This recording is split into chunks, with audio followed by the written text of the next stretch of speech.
Okay, I suspect we're gonna have a couple more people join in with us, but to keep the meeting going and try and keep it short as we can and get everything we need to get from our speakers, we're gonna go ahead and get started this morning. So my name's Tyler Fitzgerald. I think most of y'all know me, but I am the Texas A&M AgriLife Extension agent for agriculture in Jefferson County.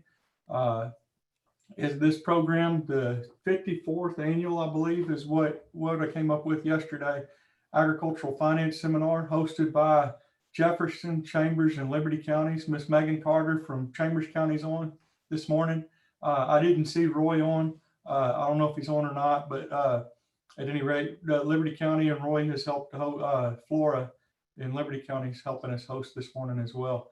I want to thank, before we get started and before I forget to, Miss Lindsay Munyon at our district office, Regional Program Director's Administrative Assistant. She is the host this morning, helping us keep everything going straight this morning using her Zoom account. Thank you, Miss Lindsay. And then our speakers, again, I'm going to thank them as we get started, but thank them very much for adapting and coming to us via Zoom. I know a couple of folks heard me say this just now as joking with Dr. Anderson, but Ag Committee wanted to have this program in person. I don't think anybody wanted to everybody's kind of tired of meeting via Zoom. However, thank goodness we had this opportunity. The numbers in our 3-county area and where our presenters are coming from have spiked so much. I just don't think it's viable to have a program in person right this minute. So hopefully looking forward to a few weeks from now, we can squeeze in the Rice Symposium. But for today, I think we decided as a group and as a committee that this was the best route moving forward. Rather than postponing, we can get the information we need. Today's meeting will be recorded and placed on our District 9's YouTube account. And so for those folks that were not able to attend today, or you saw something today and you want to look back at it, it will be on our District 9's YouTube account, and we will most likely send that out or it'll be available on different counties' Facebook pages at the very least. So access to that. So if there's any questions on that later, you can contact myself, Megan, or Roy. We can help you out with that. As far as the comical side, I'll say y'all might be the coffee drinkers in the house will be happy that we didn't meet in person today, because I'm normally the one making the coffee or one of the ladies helping make the coffee. But I'm not a coffee drinker, but I had to have one this morning. It's a coffee day. Rather than grabbing the sugar, I grabbed the salt and kind of went to town with trying to spice up my drink, and that just did not make for a great morning starting off. At any rate, throwing that out there. So I think to keep from postponing things, we're going to get things kicked off. We've kind of shortened up the presentations, and I thank our speakers again for adapting that. Because we're on Zoom, nobody likes looking at the computer too terribly long. So it's scheduled to go from just a little after 9. Dennis Delaughter is going to kick us off, and then we're going to go into I don't have it in front of me, but I think we're going to start with Dr. Anderson giving a cattle market outlook, and then followed with a ag policy outlook by Dr. Outlaw. So that's kind of what it looks like. We're hoping to get wrapped up at 10 o'clock or just a little bit later. Following the meeting, I'm going to send it back through the list because I don't have a good efficient way of doing this, but we will evaluate this program via Qualtrics survey.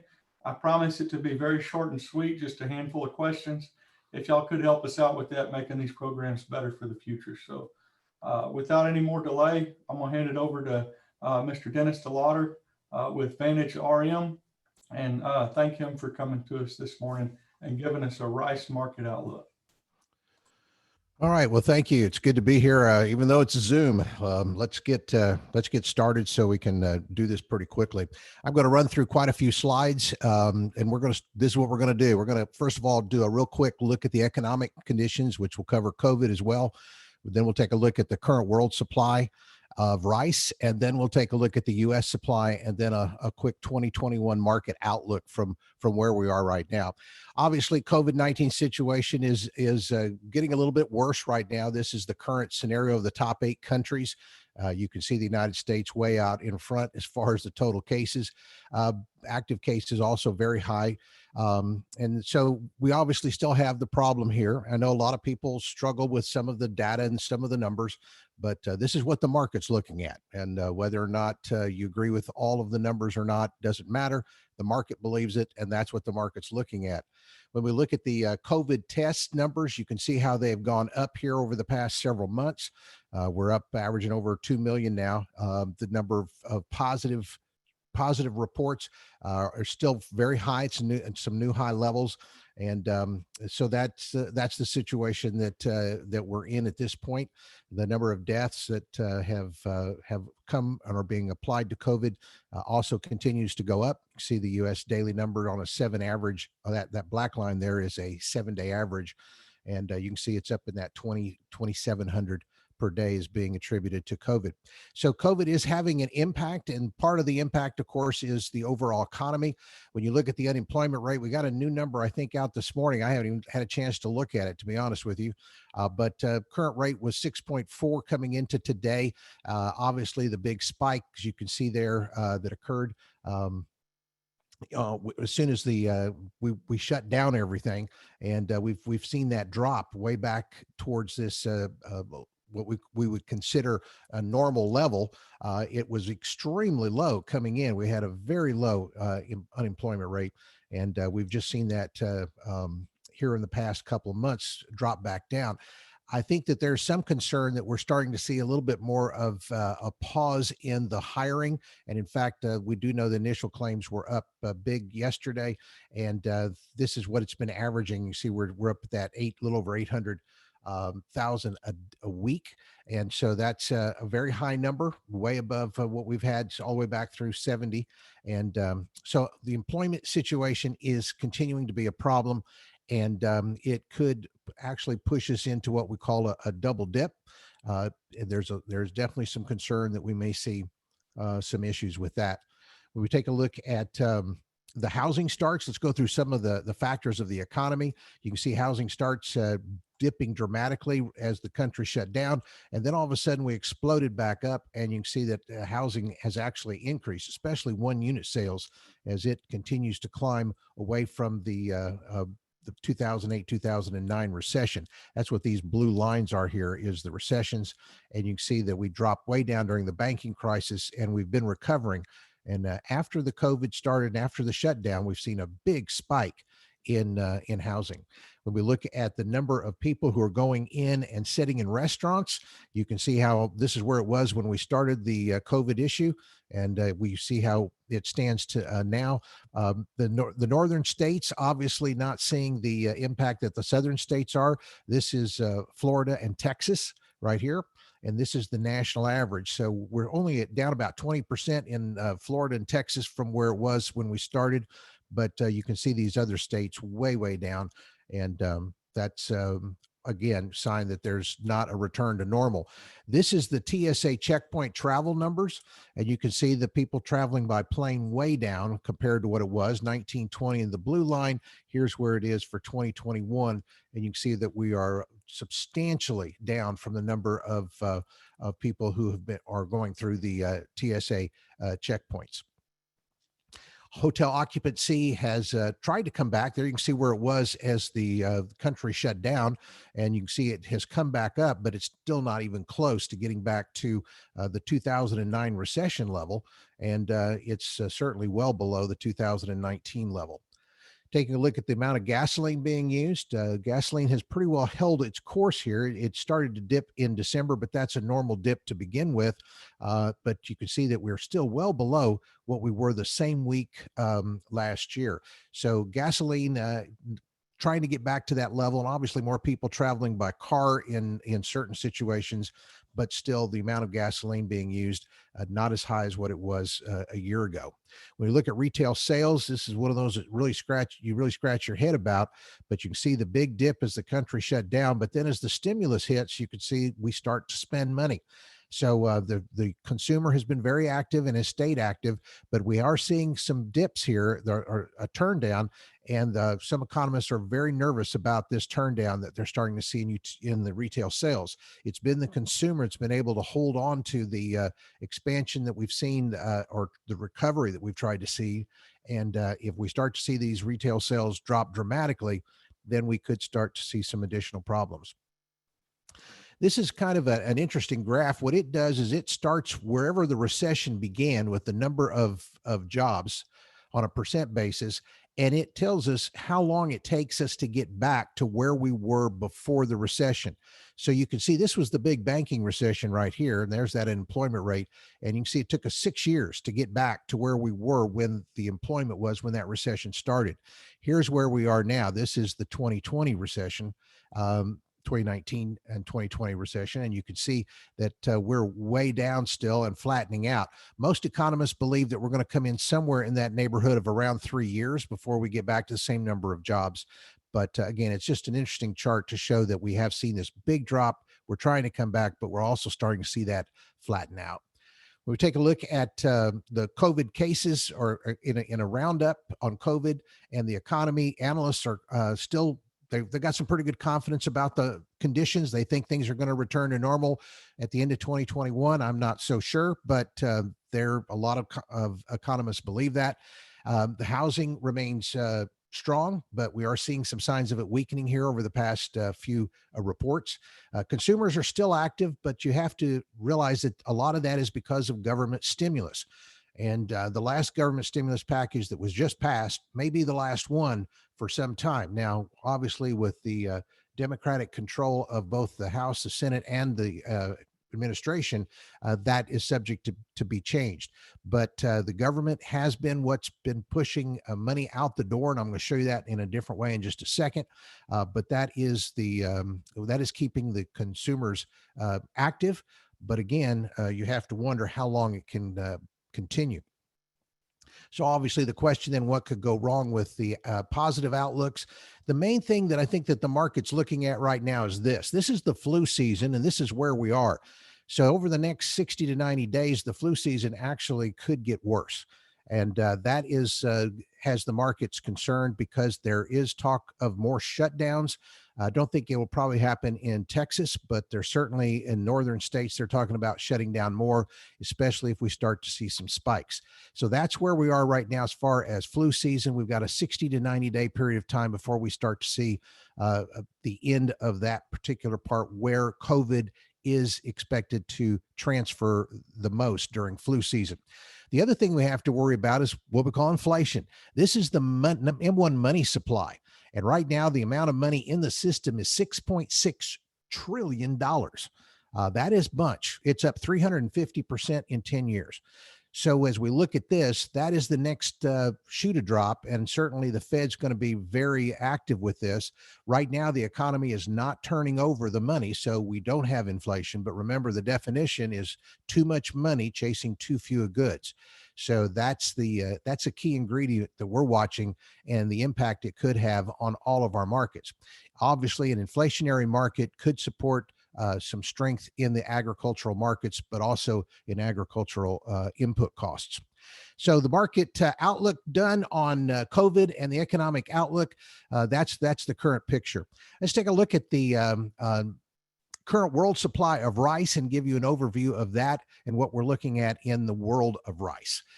Here's the usage and ending stocks numbers for rice going back to 2011. And I've pulled China out by itself because it has to be. As you can see, there's such a huge amount of that set of ending stocks. So that 116.5 is actually in this 177.1 right here. So let's look at 2020. This is the current estimate. We'll get a new one next week as the usage is up over 500 million metric tons, but the ending stocks number, as you can see, is still higher than any of the preceding 10 years. China has also continues to go up at 116.5. I'm asked all the time, do I believe that China has that much rice in inventory? And the answer is no. I think most of that would have to be considered either dog food by this point in time, or a lot of it would be, or it's going to be used for something else, but it's not fit for human consumption. There is definitely some issues here with their reporting systems, and that's why even the USDA is now pulling China out of their reports. We've been doing it for a long time, and finally the USDA started to do it in their WASDA numbers.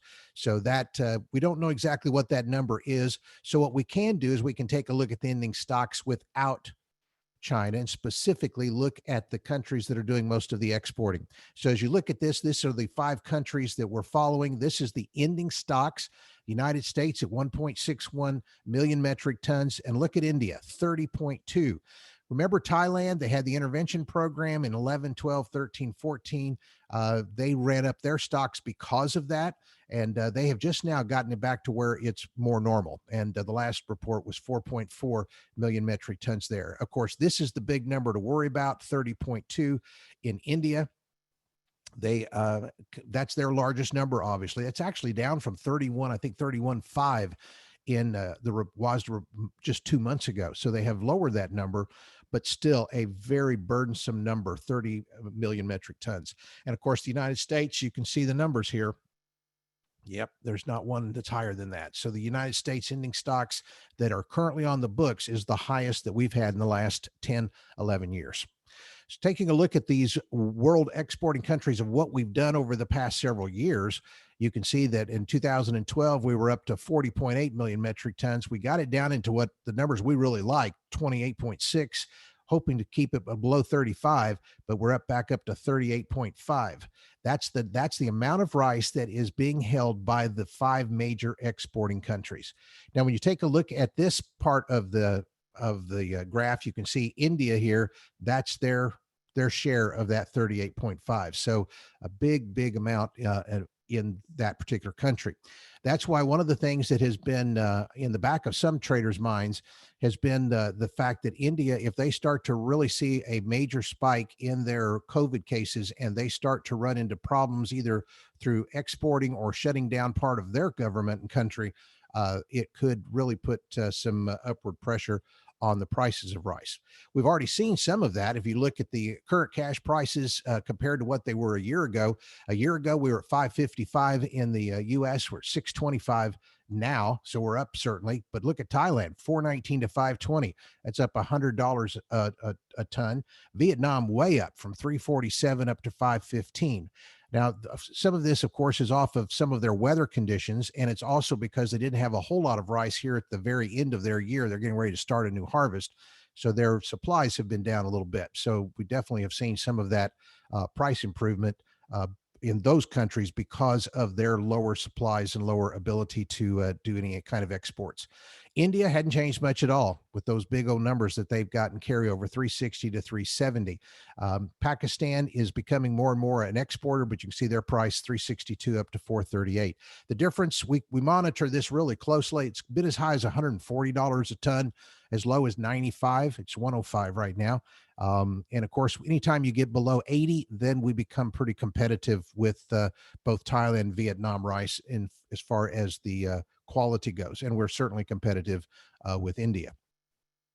When we look at the number of exports that are being done by country, let's go down these 5 countries again. You can see from 2010, Thailand, they were in the lead at 10.5 million metric tons. They lost their number 1 status in 2011, and they have not been able to get it back. Last report we have is India's up to 13.5 million metric tons of exports, United States down to 3.02.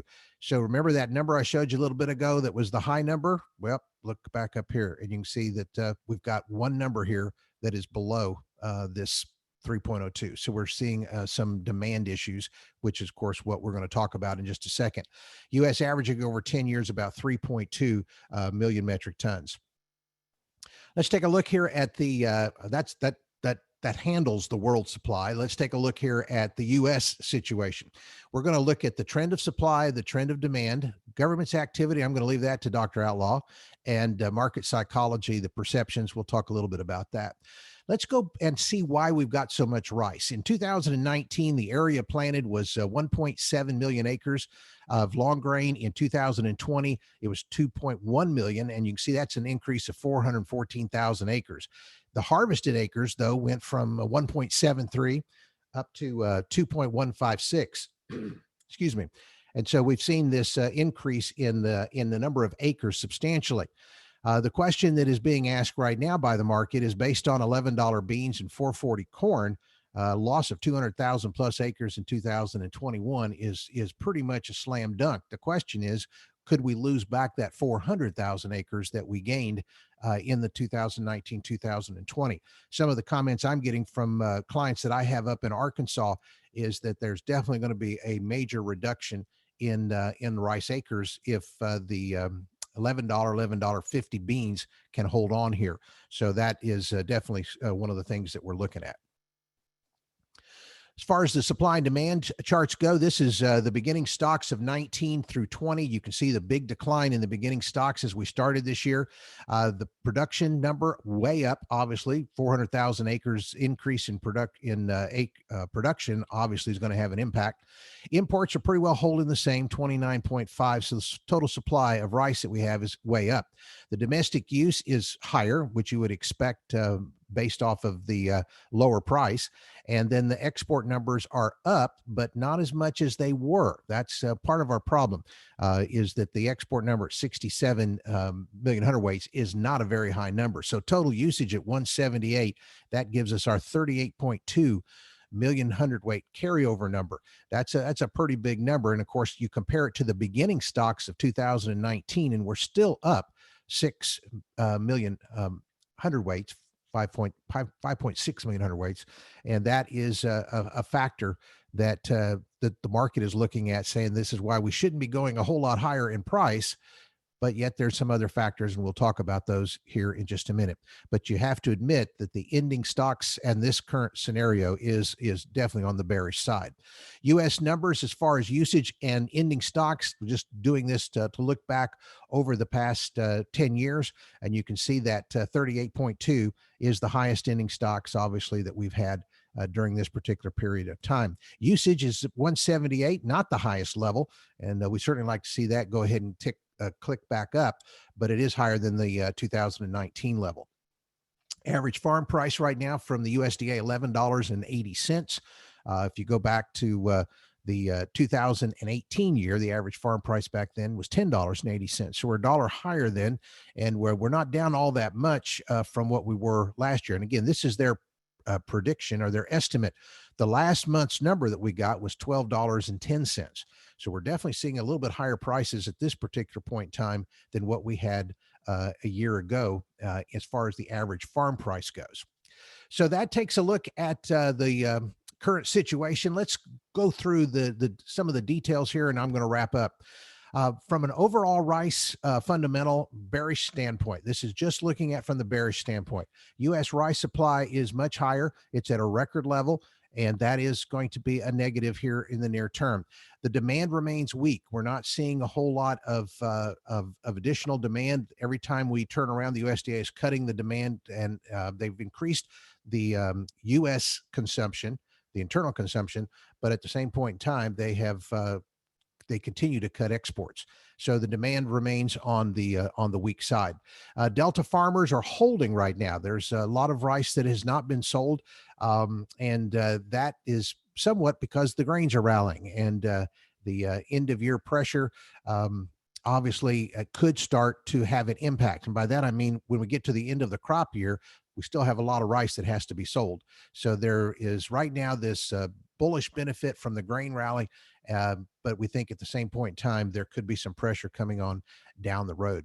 So those are the bearish points that we have. When we look at the bullish points, South America is out of exportable rice. They cannot really do anything as far as impacting into Central America. They will be getting a new rice supply coming up, but right now they're pretty much out of it. And so Central America is pretty much looking totally to the U.S. for rice. And that's why we've seen some pretty good sales here in Central America. Asian prices are very firm in front of their harvest. That's going to keep the market at least supported here near term. We think the acres are going to be lower, especially if the grain rally holds, which we see no reason that it won't, into the March timeframe. There's a chance that we could actually see that new crop continue to work higher in the corn and in the beans. So we do expect acres to be down. As far as demand, Columbia TRQ is coming. It's about 3.6 million hundredweights of rough. Of course, the market knows that, as that's an every year situation, but it will start in earnest, and we're not sure the commercials have that all covered at this point. Iraq is expected to buy. The market is not in the market because it's been one of these things that we've talked about for weeks, but still hasn't happened. but they are expected to come in and buy. And we actually picked up some rumors again last week, right after the first, just before the end of the year, that something's going to happen in the month of January. But we've also heard that back in November. So take it for what it's worth. We do expect, though, that they are going to have to buy because they're pretty well out of rice in that country from all reports. Haiti continues to be a buyer, and they're behind because of the low supply of rice that we had. And so they're catching up. So there's some additional sales that we're seeing, and I think that they're a little bit on the upside as far as their buying goes. So when we look at the U.S. rice fundamentals, the trend of supply is bearish, but then we think it could turn to be supportive, which would support some type of a V-type trading or pricing action, market working lower maybe during this particular part of the year and then turning to rally. The trend of demand is obviously bearish at this particular point in time, but we think on a longer term basis that there's going to be maybe some surprises that might help, and we'll see. Government's activity, obviously I'm going to leave that to Dr. Outlaw. And market psychology, I'd say it's neutral right now. Most of the people that we talk to are pretty much just neutral on things. My final thoughts here is the U.S. supply is still filling in holes. And we think the weakness coming up here over the mid marketing year, not the mid calendar year, I always have to make sure that's clear, is certainly possible. So what we're talking about is maybe as you start rolling planters, we may actually see prices under some pressure. The world market is vulnerable to supply issues at this point in time. And we think that stronger demand over there in the world is a huge aspect. And we think prices are going to remain elevated in 2021 at the world level, but we are still much higher than the world level, just to be clear. But I think that is going to continue. COVID-19, obviously, hopefully, confidence is improving, and we hope that things get better in that regard, but it's far from normal. So there we have it. We've taken a look at the outlook from the economy, the world supply, U.S. supply, and the market outlook. So that's it. That's what I've got, and I'm going to I'll stop sharing my screen at this point and turn it back over to you guys. Thank you, Dennis. I forgot to mention a couple of things earlier, but if y'all have questions, we've got a little bit we could take a couple minutes for a question. If you don't want to unmute your microphone throughout the program, if you can find the chat box over to the side, open that up, and I don't remember where it is on the screen. I've got mine pulled over to the side, but if you can open that chat box up and type any kind of questions you have in there, we'll continue to monitor those throughout the presentations as well. But do we have any questions, brief questions for Dennis? If not, I want to thank you. Dennis is very gracious. He's very involved with Texas Rice Council and U.S. rice producers. And with his expert advice, it doesn't cost our group to have him come. He's gracious enough to present to us every year. And we thank you again for your presentation. And I thank you for putting the COVID effects in there too. I appreciate that. So without any questions, we're going to move on to Dr. Anderson and a beef cattle outlook. If you could switch over and share your screen for me, please, sir. While you're trying to get that popped up, we did have one question pop in there. Dennis, if you're still available, I don't know if you can see the chat box there, but we'll go ahead and let you answer that one if you can take it. How impactful will the additional money supply due to stimulus be on rice prices in 2021? I think the big question will be the impact of general inflation. That's the real question, and there's a lot of unanswered questions in that whole scenario. But the higher money supply, especially if they continue to pour more money into it, we're going to have very accommodating conditions from the Fed. So that is going to try to encourage the M1 supply going up through lending through the Fed window. I think that there definitely is a possibility that could impact prices and hold them up, just from a standpoint of the fear of inflation and what could happen in that regard. Okay, thank you very much. and Dr. Anderson is getting started, but I'd be remiss if I didn't touch on one thing that I forgot as we got started. I want to thank our sponsors that continue to support this program year in and year out. This program's agricultural finance seminar is brought to us marketing outlook by our ag lending institutions here throughout our 3-county area. I had a little thing to put them up there, and I robbed their logos off the internet, but it didn't, the way I was trying to share it didn't work this morning, but I'm gonna mention those. Anahuac National Bank and their affiliates, Prosperity Bank, Capital Farm Credit, Texas First Bank, Allegiance Bank, and Texas Farm Credit. Without their continued support, we wouldn't be able to provide y'all meals for these programs and bring these programs to you, and we thank them. I had a question early on, was lunch provided? And yes, I've got some fajitas stacked up over here, and I'm not going to show myself eating them, but at any rate, no, just all jokes aside, we thank them for their sponsorship and continuing to bring this program to us. So with that, we're going to transition into the beef cattle market outlook with Dr. David Anderson. Hey, thanks, Tyler. Looks like I'm sharing my screen here, so tell me if it doesn't work. On my end, it looks good. All right, thanks. Hey, right off the bat, thank you for inviting me again. I sure appreciate the opportunity to be with y'all today and talk about the cattle market a little bit.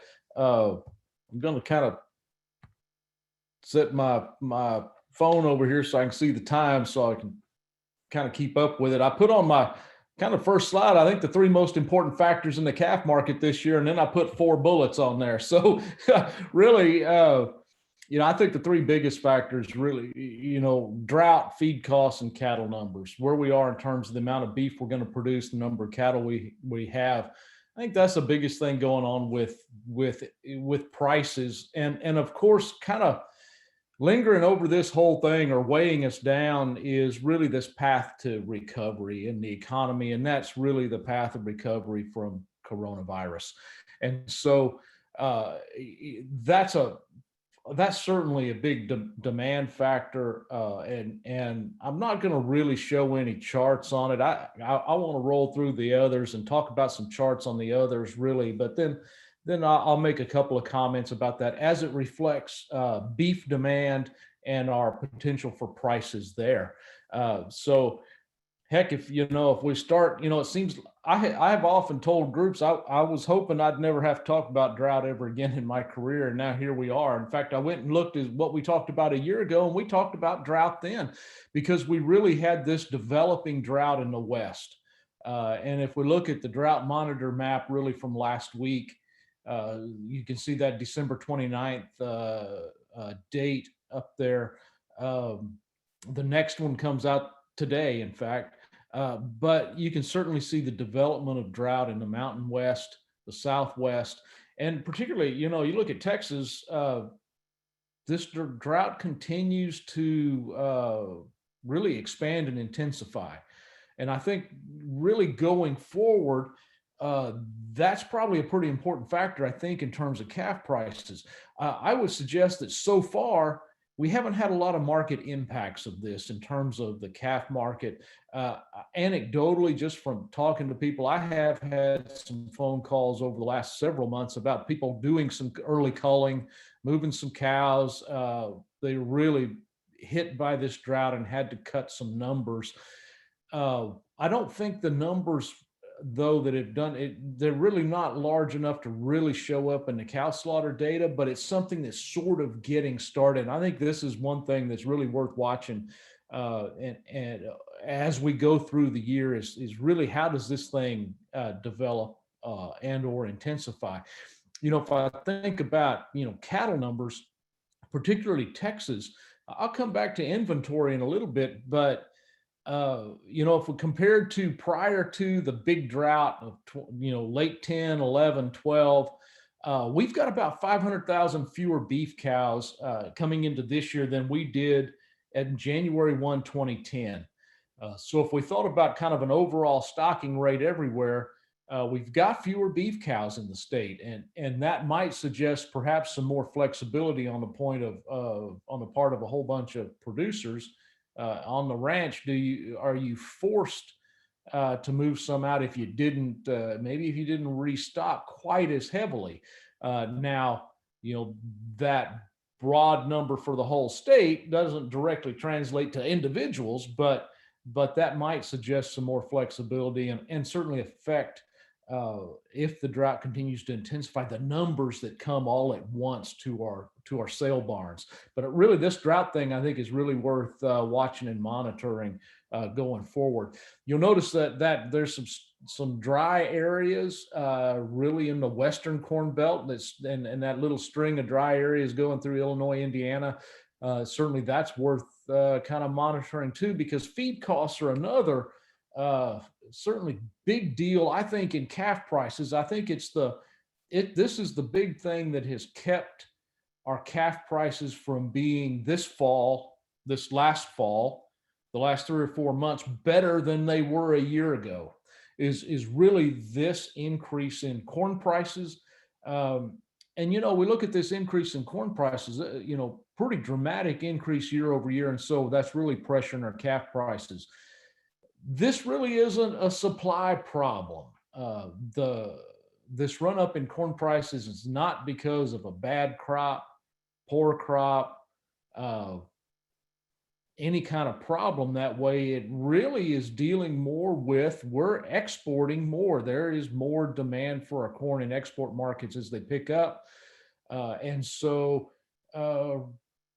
our ending stocks is really, they're lower than they were a year ago, our projected ending stocks, but about what they were the last several years before that. Our production is about where it has been. This is strictly moving a lot of supply, really a boom in export markets, and maybe some expectation that if we get past coronavirus and people drive around again, we do some more ethanol.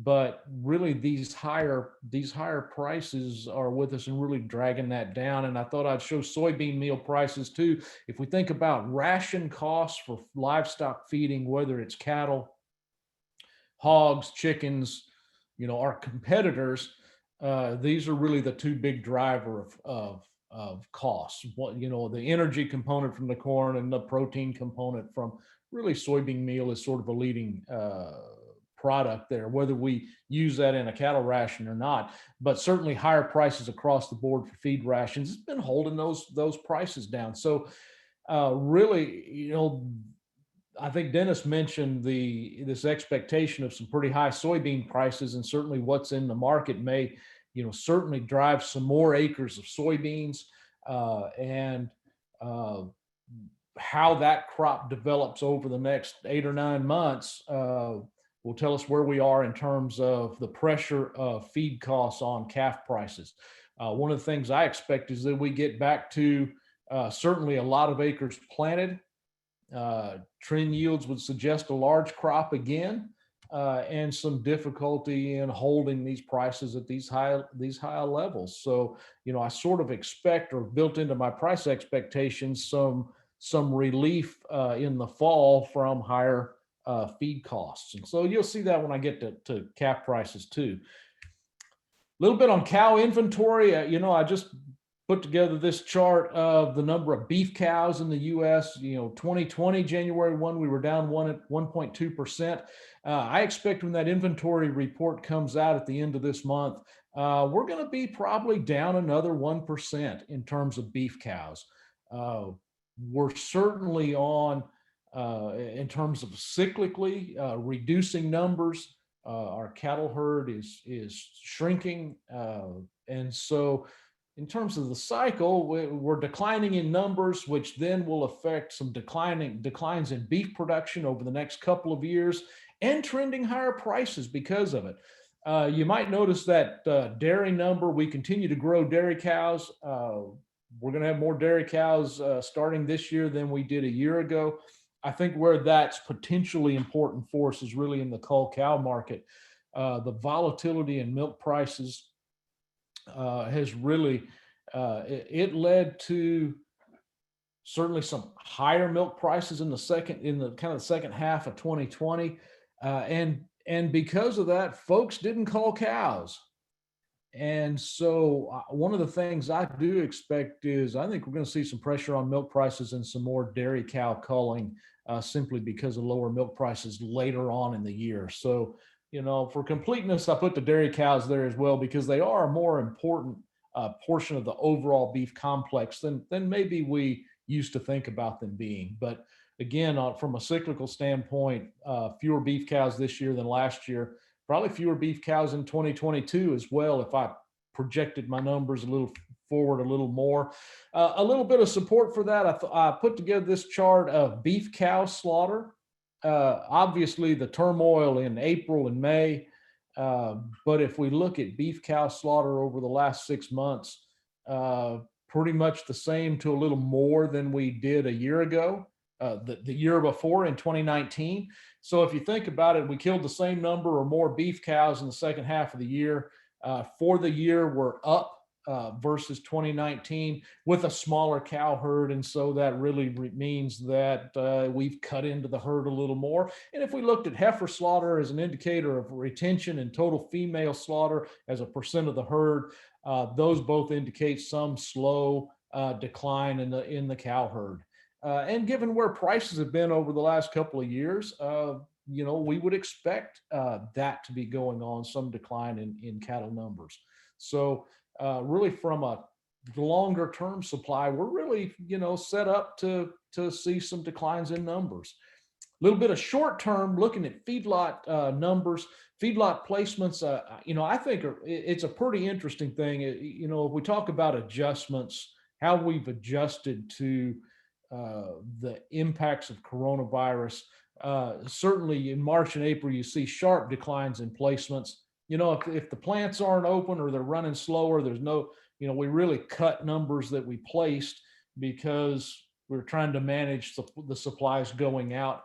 We get to July, August, and September, we got placements above a year ago, catching up, if you will.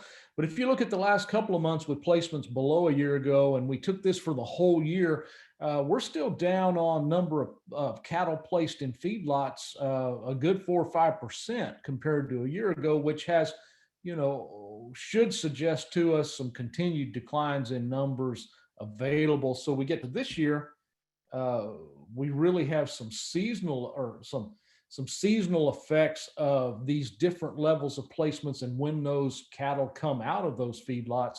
But overall, tighter supplies of cattle and tighter supplies of beef going forward. Just to kind of bring home that point a little bit, we can show it in terms of cattle on feed. And we've got last month, we had December 1, about the same number, just a touch more cattle on feed than we did a year ago. I think there's some timing issues in terms of these larger numbers of cattle on feed.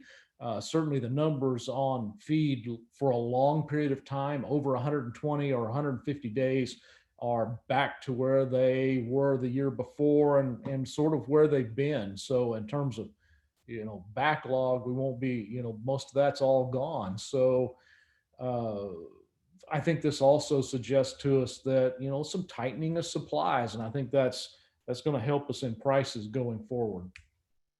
A couple other things just to, really, I think these pictures are the charts are pretty instructive in terms of thinking about adjustments. Look at April and May, the sharp decline in steer slaughter. Yet we caught up in most weeks the rest of the year. We were above where we were in 2019.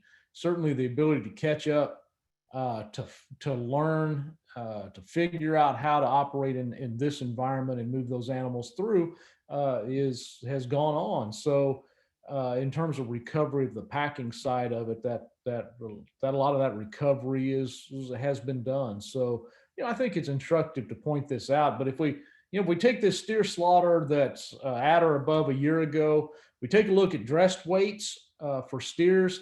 This entire year, we've had higher dressed weights than we did the year before. Really getting back on track with a trend growth in weights.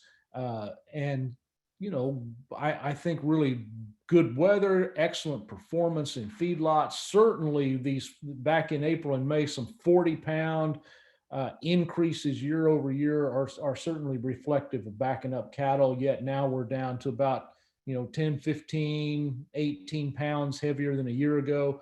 As we get into, we really start getting into 2021, we ought to think about some weights being about where we were in 2020, but the combination of slaughter and heavier weights gives us beef production really since June that has been above the year before.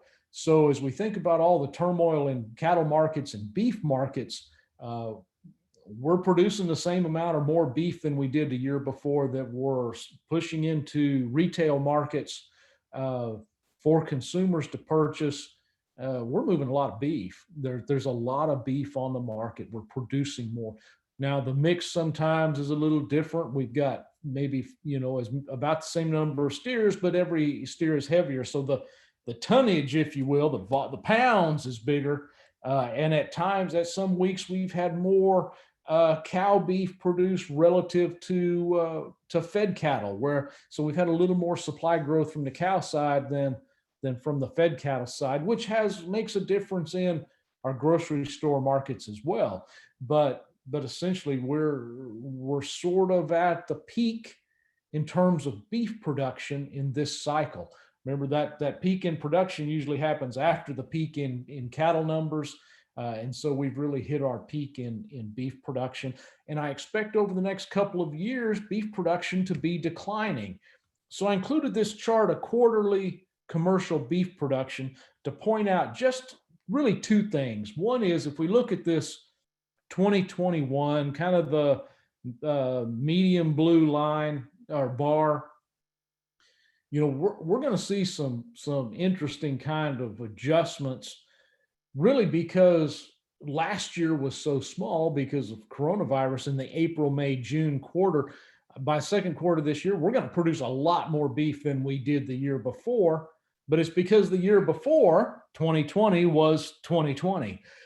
If you look at every other quarter for the next really 18 months after that, throughout 2021 and 2022, which is the brown bar, we're going to produce less beef than we did the year before.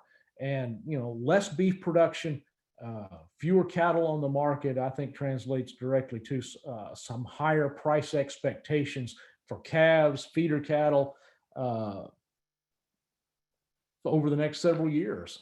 Really, we're to that point in the cycle. So, from a beef production standpoint, I think that's certainly supportive of the market as well. I'll point out a couple of price charts because there's a couple of things I want to highlight at each one, and I will mention a little bit of trade stuff. If we look at 500 to 600 pound, these are number one steers, Southern Plains. Our prices lately have been about where they were the year before.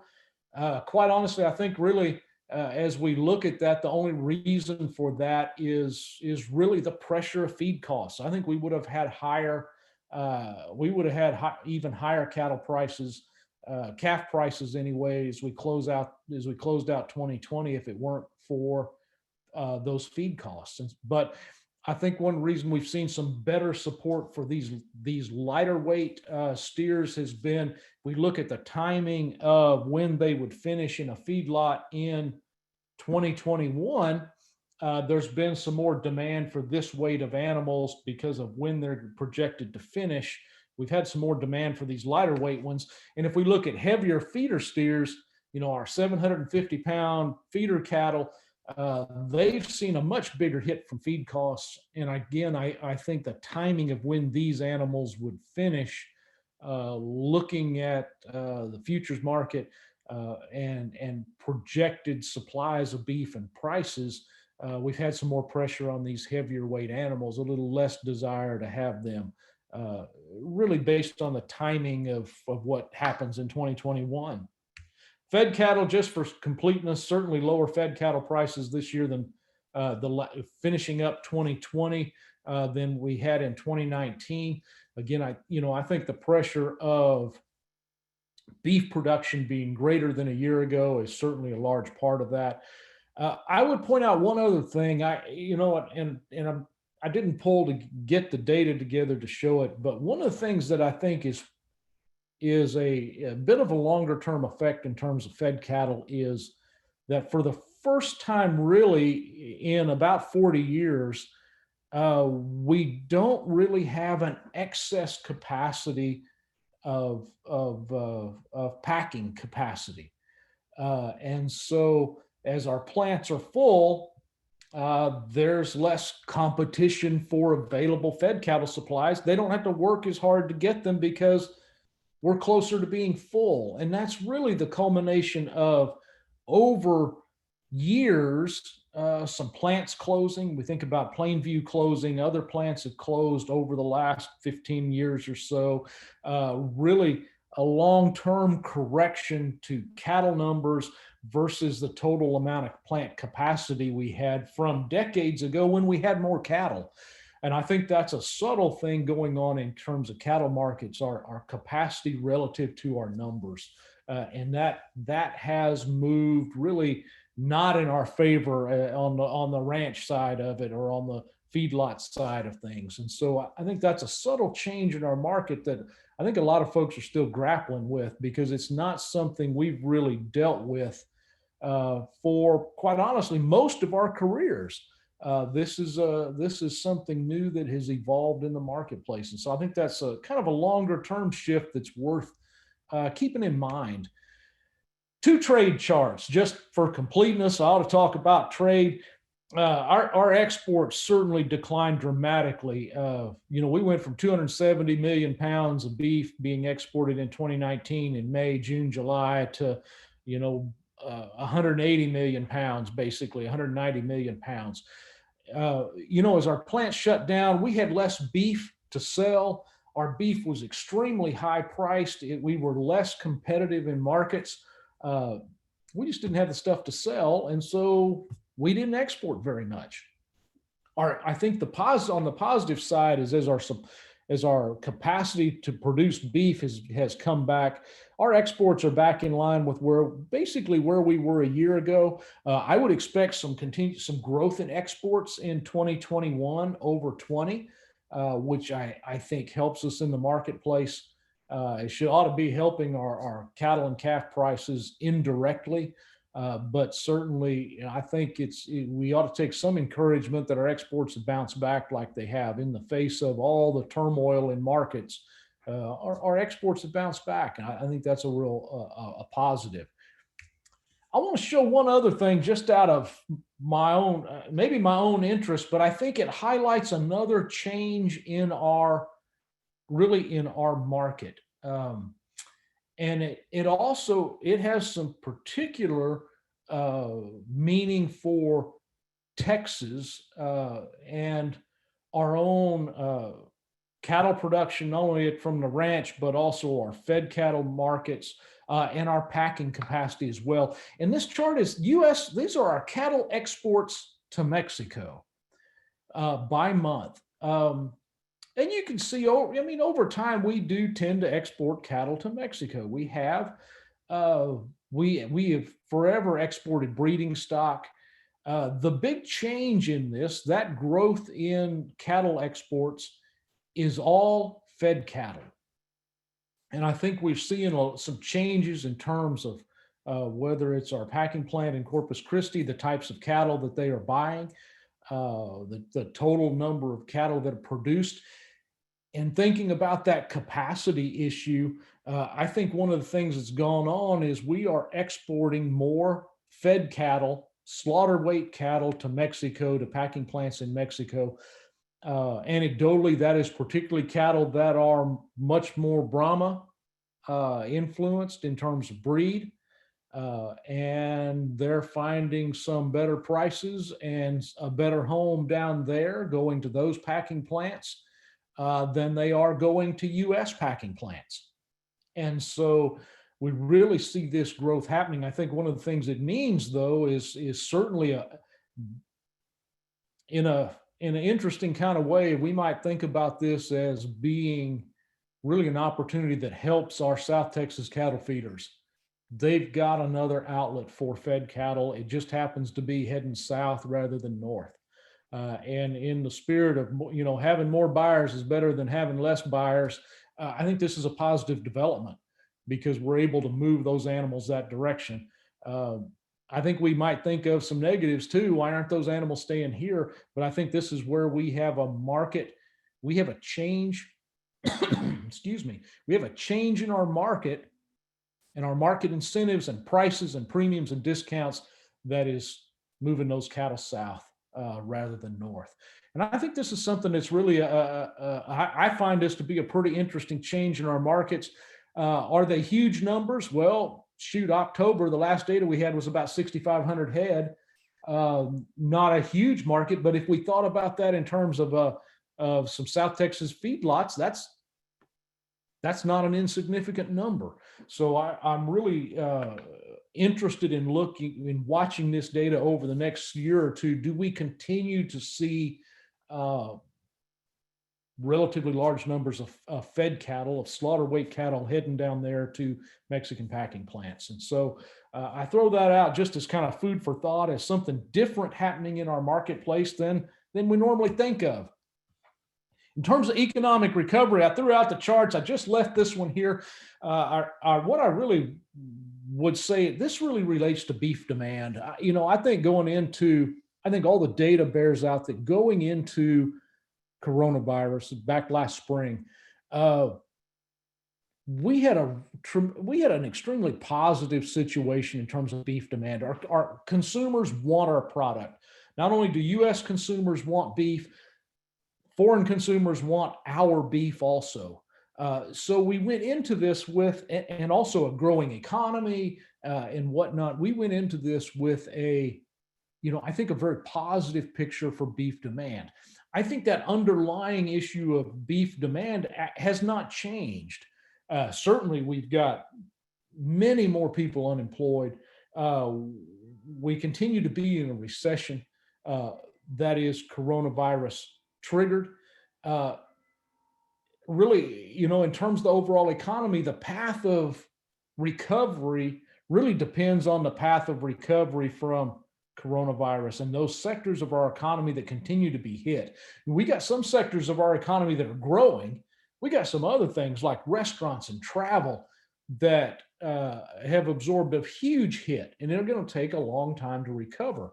But that underlying, what we might say as an economist, the tastes and preferences for beef, I think are actually still remain very good. And I think, as our economy recovers, as our health recovers, the path of that, I think, is going to be, will determine the timing of some additional building of beef demand, but the underlying components of beef demand, I think, are still there and are still pretty strong.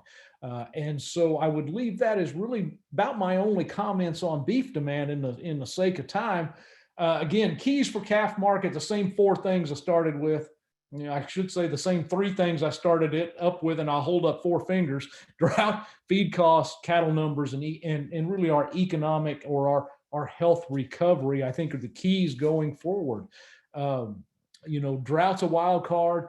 Feed costs are dragging our prices down, yet cattle numbers suggest to me that, particularly selling calves in 2021, in the second half of 2021, I expect higher prices because there will be fewer cattle for sale. We got fewer numbers as we have fewer cows having fewer calves. And so that's supportive as well. And I do expect as we get later in 2021, at least thinking about trend growth in terms of feed supplies, probably some easing off of this increase in feed costs. And I think that'll be supportive as well. So here's my price forecast. As I think about projecting prices, I've got 2020 here, 2021, and I put my 2022 projections on here. And if I looked at 500 to 600 pound calves, I fully expect to see higher calf prices in 21 than in 20.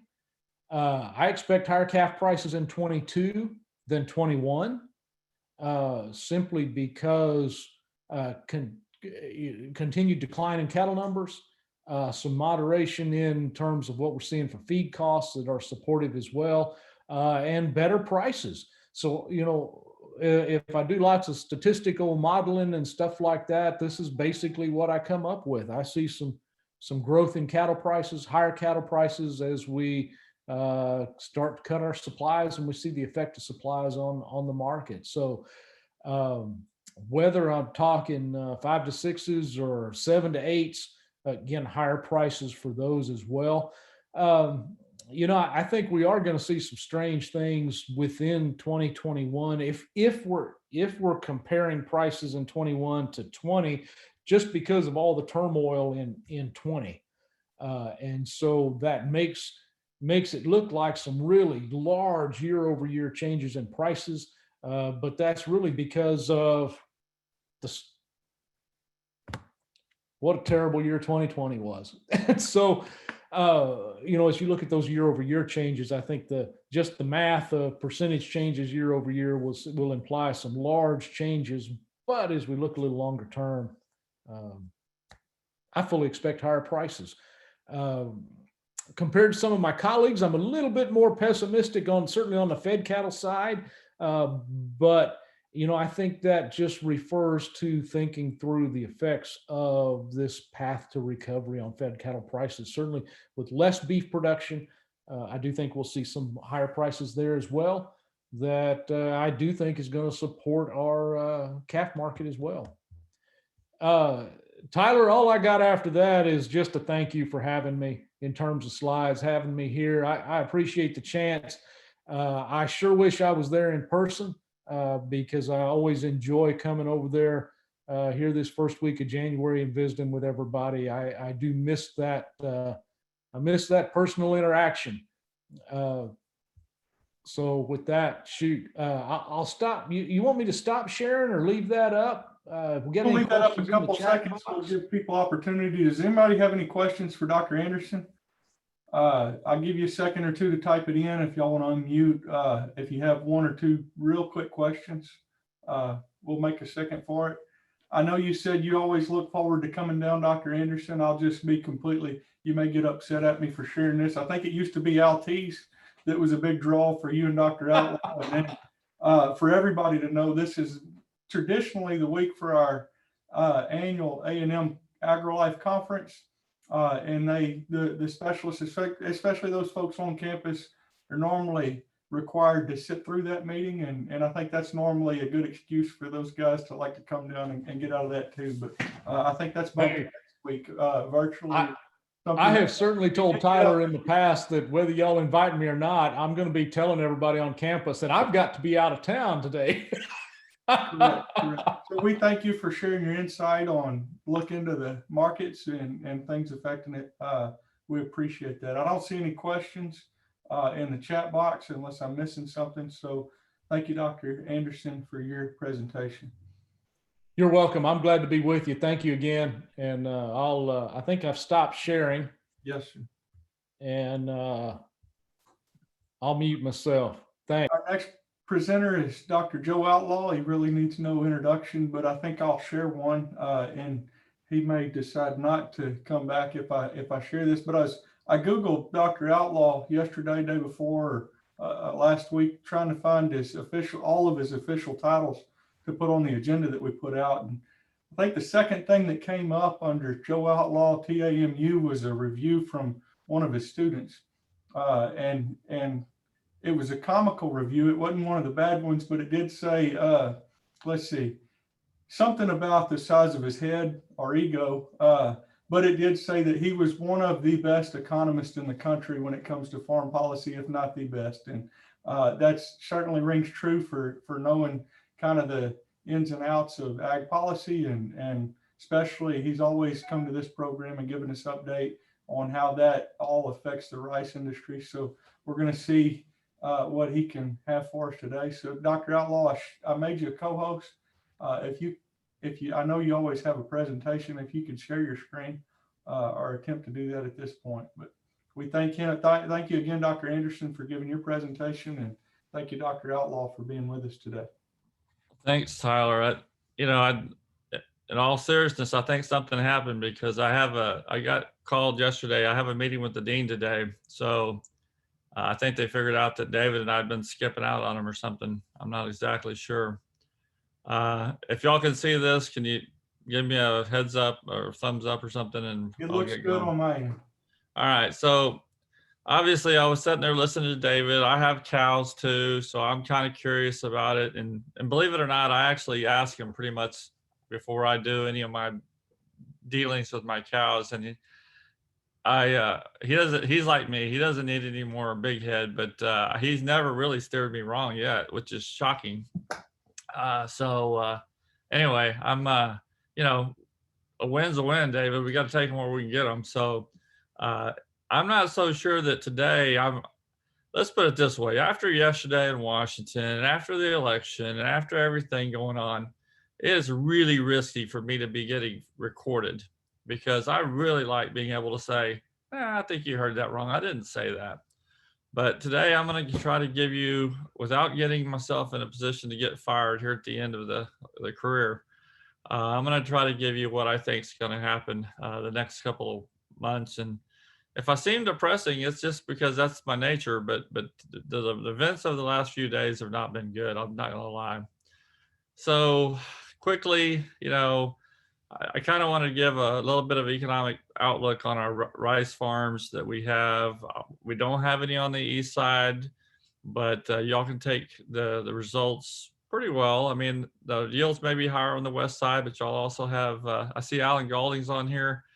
Y'all have crawfish returns that those guys don't do, to my knowledge. So there's a little bit of pluses and minuses. And then the policy stuff is the part that, you know, I think you'll find the most interesting. Y'all know that we do these representative farms. They're not made up stuff. We do meet with real farmers all around the country, get the data, get the price projections from Fabric, Missouri, and put those in there and say, okay, so on rice, here's where we have farms. Obviously, you have the Eagle Lake, and then El Campo and Bay City in Texas.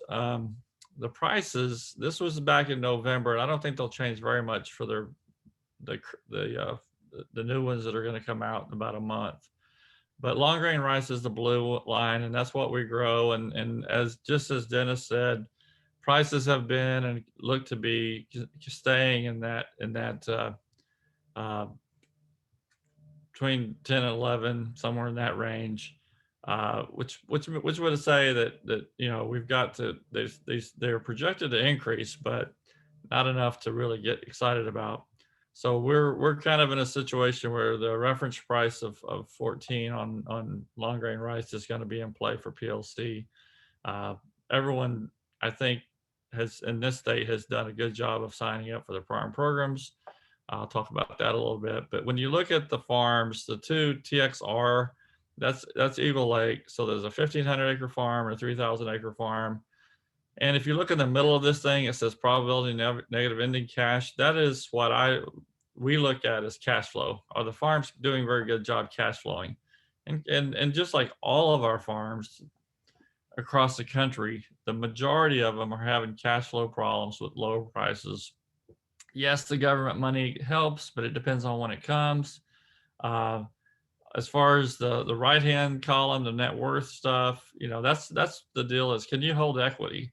You may have trouble cash flowing, but are you able to maintain your equity? And that's actually been very good. So in terms of a outlook for rice, this isn't much different than we would have in the past, and maybe a little worse for Texas, but the reality is that people always say, we've been trying to kill a farm. I get told that all the time. Y'all been trying to kill us for all these years. And my answer is no. The deal is we don't include off farm income. And I would suggest that many of you have a spouse or yourself that work off farm, that we don't include that income, because really we don't think Congress, when they were making decisions about farm policy, need to take that into consideration. So the farm, what we're showing is does the farm make it, not did you marry well, like my friend Alan? So policy update. As of yesterday, the new leadership in the Senate is going to be Debbie Stabenow, who has been the chair of the Senate Ag Committee before. what will be new is the ranking member is going to be John Bozeman from Arkansas, which is going to be a good thing for Southern agriculture, because I can say this without any hesitation, even though I'm being recorded. Senator Stabenow really doesn't give much concern about Southern crops or Southern agriculture. And that's maybe that sounds mean, but that's just the way it's been. What is also new is no longer do we have Mike Conaway shoot. Anyway, my good friend, which is killing me that I've already forgotten his name, but we're going to have two new leaders on this House side: David Scott from Georgia, G.T. Thompson from Pennsylvania. So in terms of policy stuff, I'll just say it, I'm not particularly looking forward to this process. I think that the people who left, like Colin Peterson was the name I could remember before. He got beat in his election in Minnesota, and that's why David Scott is the new chair. So much experience. One of the things about Congress, and I'm a big Facebook guy. David isn't, but I am, and I get all my friends from home that I grew up with, or shoot, even some of y'all probably get on there, and you're always talking about, oh, we need to have term limits and this and that. And while I generally agree that lifers up there probably is not a good thing, but it takes them a bit of time to learn what they're doing.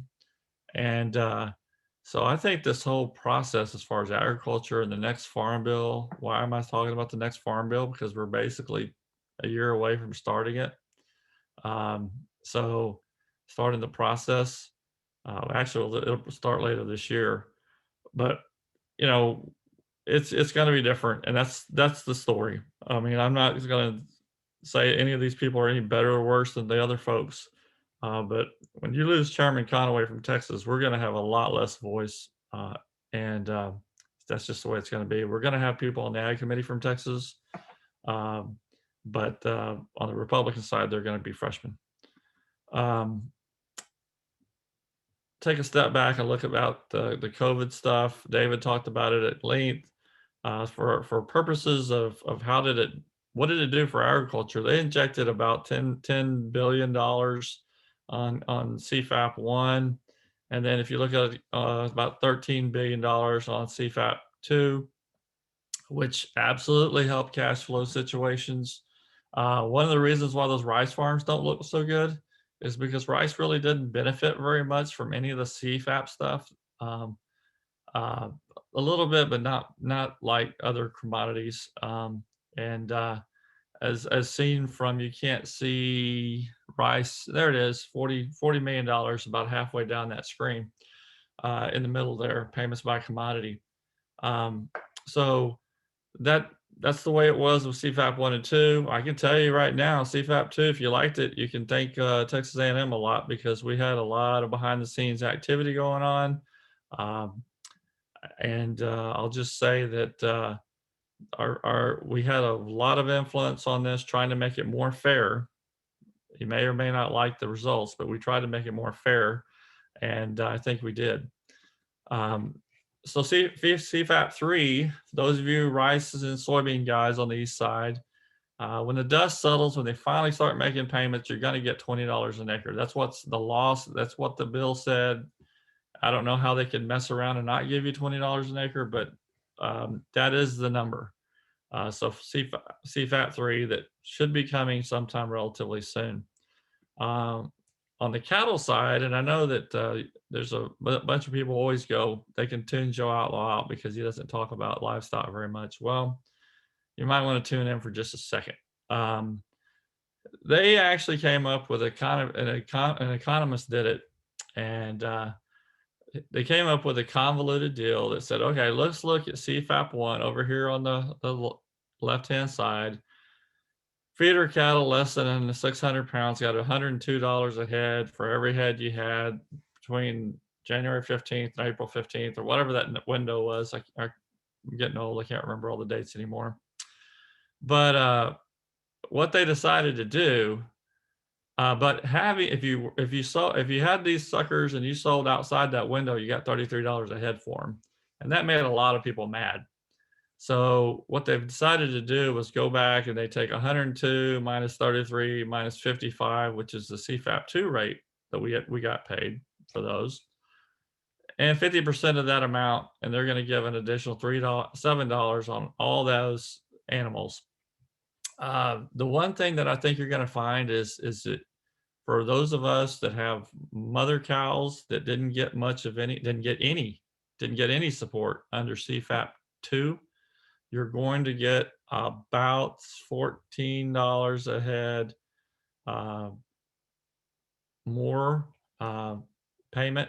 They're gonna be asking you for the inventory as of the sort of like the same inventory that was used we turned in for calves, kind of the summer months, ending in August somewhere.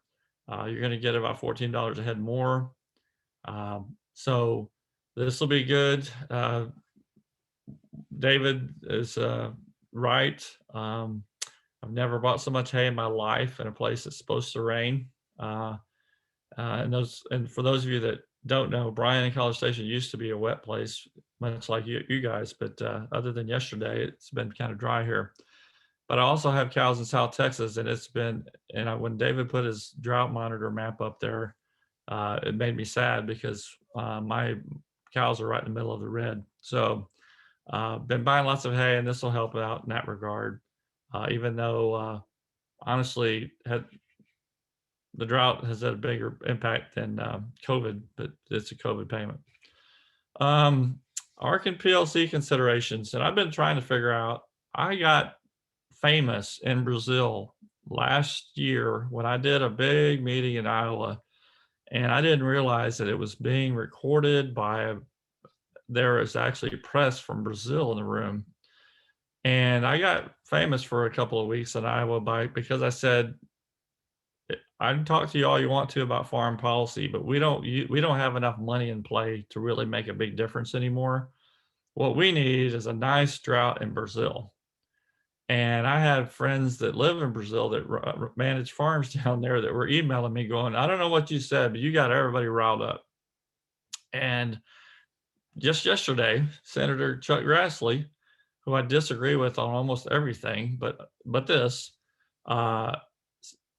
he kind of said the same thing I've been saying. In terms of our prices, we need weather events much more than we can count on the policy, and that's just a sad thing because I'm a policy guy. Those of you that want to redo the ARC and PLC election, if you're growing soybeans east of Houston, frankly, you're not looking at getting paid on either ARC or PLC for this coming year. Why? Prices are going to be out of the range for both. So at that point, you kind of go, well, maybe it's easier just to do nothing, whatever you had last time. But you might want to consider, what if all those plantings drive prices down? Which one would give you the most protection? You may want to look at it. Rice, I never do this, but you're not going to pick anything other than PLC for long grain rice in Texas, and just stick with that, and you're going to get a payment, unfortunately, because the prices haven't risen enough. But that's where our decision aid's at. And if anybody wants help, they can certainly get it from me or my staff. Going forward, my new partner that just came out of Washington put these graphs together, and they're good.